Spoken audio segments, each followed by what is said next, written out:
Hello everyone. This session is about RNA, that is ribonucleic acid. The end of this session, we will be knowing about the types of RNA, structure and functions of RNA. The introduction of RNA includes it's a nucleic acid which acts as genetic material in viruses. It's a polymeric molecule essential in various biological roles in coding, decoding, regulation, and expression of genes. So, coming to the topic, ribonucleic acid is a polymer of ribonucleotides of consist of adenine, uracil, guanine, and cytosine. These nucleotides are joined together by phosphodiester bonds. This RNA is found in the nucleolus, Nisl granules, mitochondria, ribosomes, and in cytoplasm. So here the pentose sugar present in the nucleotide is D-ribose. The similarities between DNA and RNA are both the nucleic acid contain adenine, guanine, and cytosine. The bonding is in 3' to 5' direction. Both are involved in protein synthesis. Here we can see the structure of RNA. The ribonucleotides linked together by 3' to 5' by phosphodiester linkage. As the structure of nucleotides or the nucleotides mainly consist of sugar, base and phosphate. So the sugar may be ribose or deoxyribose. The bases as adenine, guanine comes under the purines. Cytosine and uracil will be under the pyrimidines. So with the sugar and base it forms a nucleoside. Nucleoside with the bonds with the phosphate forms a nucleotide. If the nucleotides which has a ribose sugar with the uracil as a pyrimidine base, it forms a ribonucleotide. Here you can see the differences, the structural differences between RNA and DNA. Here some other differences between RNA and DNA are listed. As in RNA, it's generally a single stranded, whereas DNA it's a double stranded, except for certain viral DNA, which is a single stranded.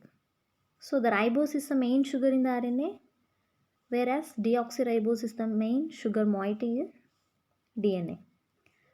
In RNA, the pyrimidine components differs as uracil will be present. Thymine is never found, but except in tRNA. And the thymine is always there, but uracil is never found in DNA. So being a single stranded structure, the RNA does not follow Chargaff rule, but DNA it does follow Chargaff rule. As we know the Chargaff rule, the total purine content in a double stranded DNA is always equal to the pyrimidine content, and the RNA it can easily destroyed by alkalis, but the DNA it resists alkali action. The RNA is relatively a labile molecule which undergoes spontaneous degradation, but the DNA is a stable molecule than the RNA. So here the spontaneous degradation is very slow. The RNA is mainly a cytoplasmic molecule but also present in nucleus, and the DNA mainly found in nucleus, but the extranuclear DNA is found in mitochondria and plasmid. The last difference between RNA and DNA is the base pairs from 100 to 5000 will be there in RNA. The size is variable here, but in DNA the millions of base pairs are there. It depends upon the organism. So the next we'll see the structure of RNA, which includes primary, secondary and tertiary. So the primary structure of RNA, it includes phosphodiester bond, nucleotides and backbone. So what's phosphodiester bond? The bond links the nucleotides. It's formed between 3 hydroxyl group of pentose sugar of one ribonucleotide through a phosphate to the 5 hydroxyl group on the pentose sugar of another ribonucleotide. So here the nucleotides, the major nucleotides found in nucleic acid are adenine monophosphate, guanine monophosphate, cytosine monophosphate and uracil monophosphate. The minor nucleotides found in RNA are methylated purines. They are thymine and dihydrouracil. The sugar phosphate linkages form the backbone of the RNA. Next is the secondary structure. Here the stem loop structure. Some of the portions of the RNA exist in folding structure called secondary structure.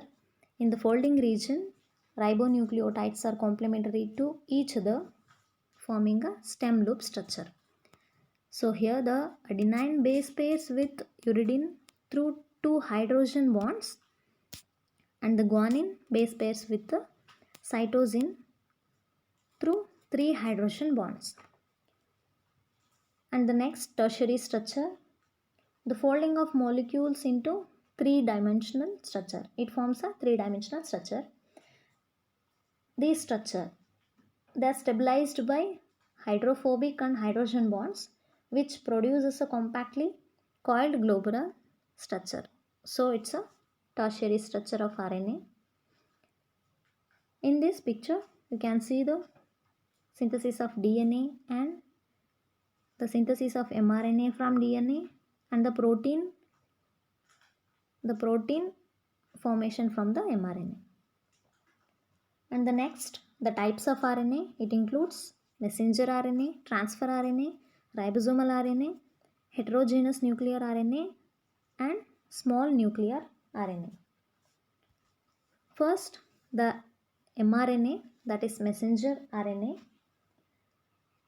Name itself called as messenger RNA because it carries a genetic information from the DNA for protein synthesis in the form of codons.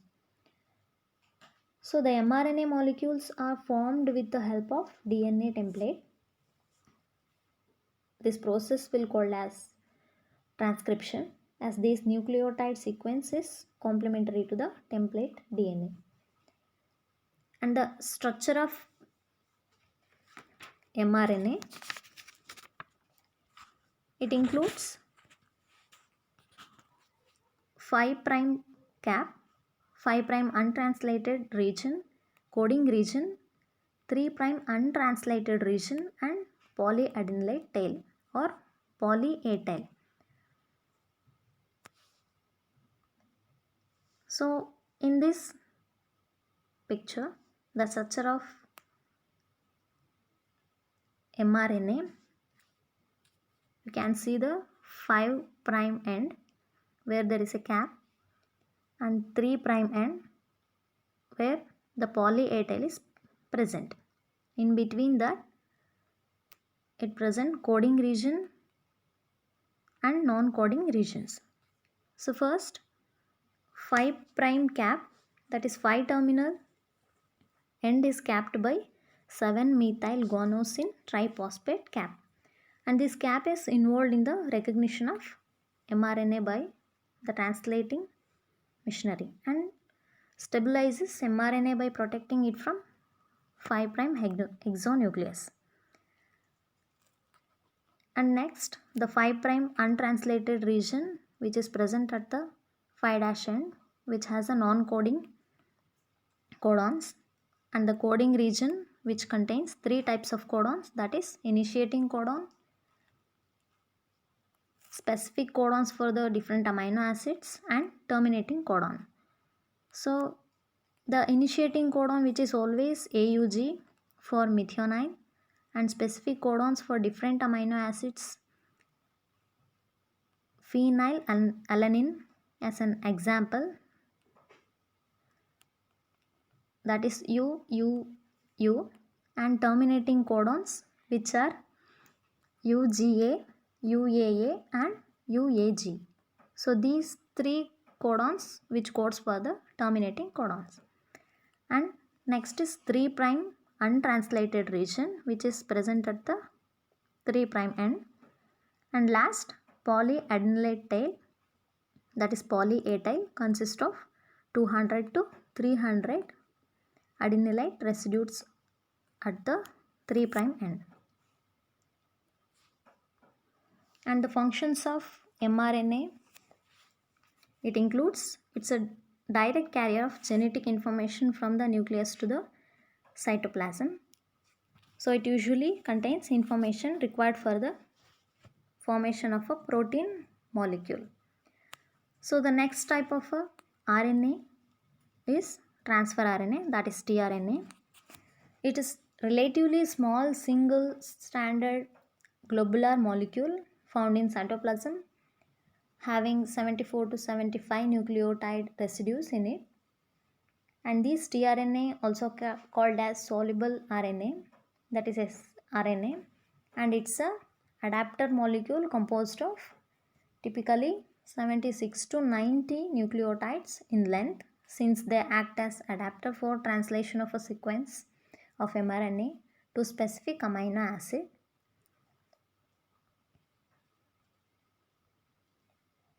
Next we'll see the primary structure or structure of a tRNA, that is, it consists of about 70 to 90 ribonucleotides.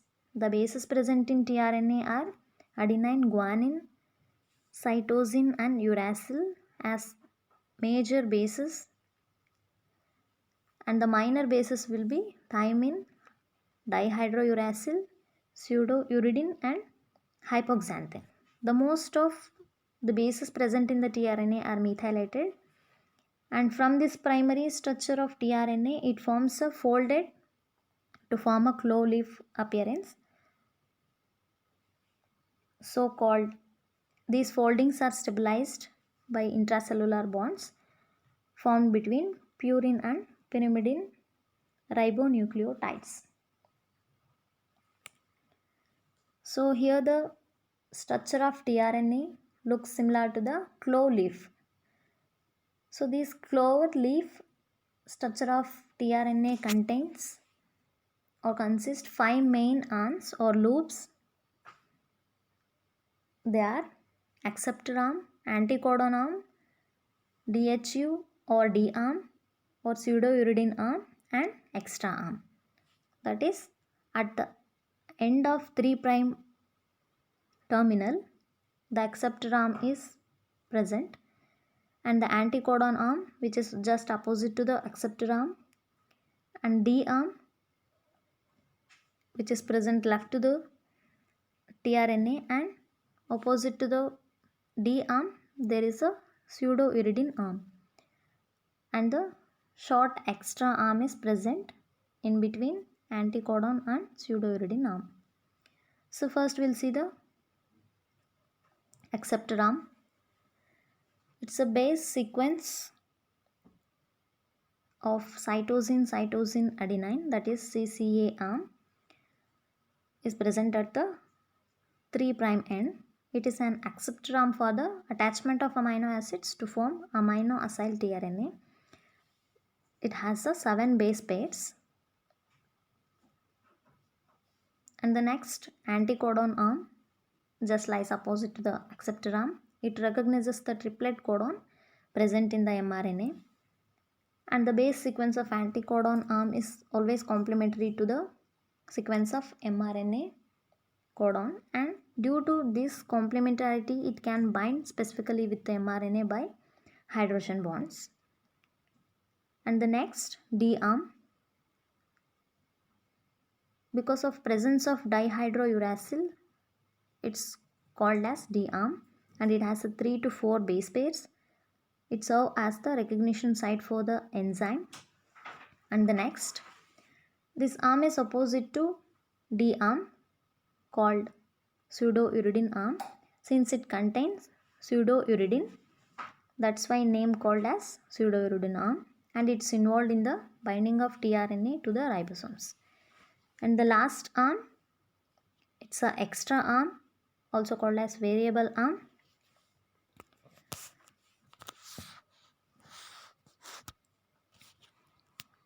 The tRNA is further classified based on this length of the extra arm. That is class 1 tRNA is contained short arm, that is 3 to 5 basic pairs will be there, and class 2 RNA contain long arm, that is 13 to 20 basic pairs will be there. And the function of tRNA, it's a carrier of amino acids to the site of protein synthesis, which transfers the amino acids from cytoplasm to the protein synthesizing machinery, hence the name called tRNA, which transfers the amino acids. And the next third type of RNA, it's ribosomal RNA, that is rRNA, which is found in ribosomes. In ribosomes, it is associated with different ribosomal proteins.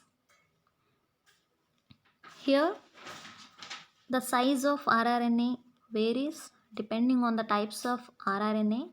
There are 4 types of rRNA based on their size in eukaryotes. They are distributed in both 40 and 60S ribosomal subunits. 28S rRNA, 5.8S rRNA and 5S rRNA are associated with the 60S ribosomal subunits, and 18S rRNA is only associated with the 40S ribosomal subunit. So in this picture we can see 60S subunit and 40S subunit, how the distribution has done in mammalian ribosomes.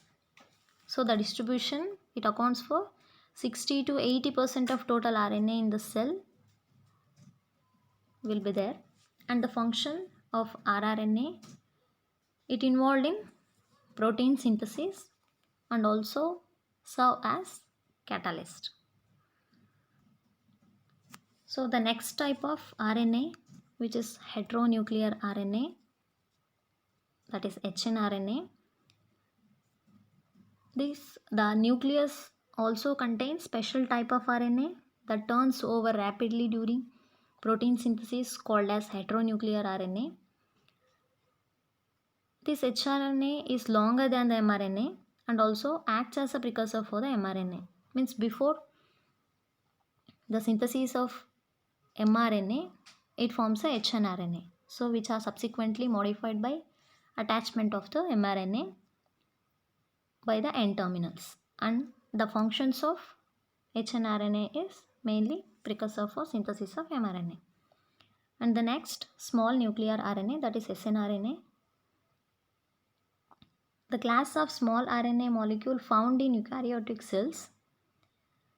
Here the types of snRNA are named as U1, U2, U4, U5, U6 and U7. So here the U stands for the uracil rich nature of the snRNA. And the functions of snRNA, that is small nuclear RNA, it acts as a catalytic RNA and are required for the splicing. In this you can observe the snRNA which are involved in the process of splicing, that is removal of introns and joining of exons. Whereas in the synthesis of mature RNA, the splicing takes place. So the last 2 types of RNAs, they are microRNAs and small interfering RNA. These 2 classes of RNAs represent a subset of small RNAs. They both play important roles in the gene regulation. and causes inhibition of a gene expression by decreasing the specific production of protein. As the picture represents its role as decreasing the protein production after the synthesis of RNA. So the significance of microRNA and small interfering RNA, they both represent exciting new potential targets for therapeutic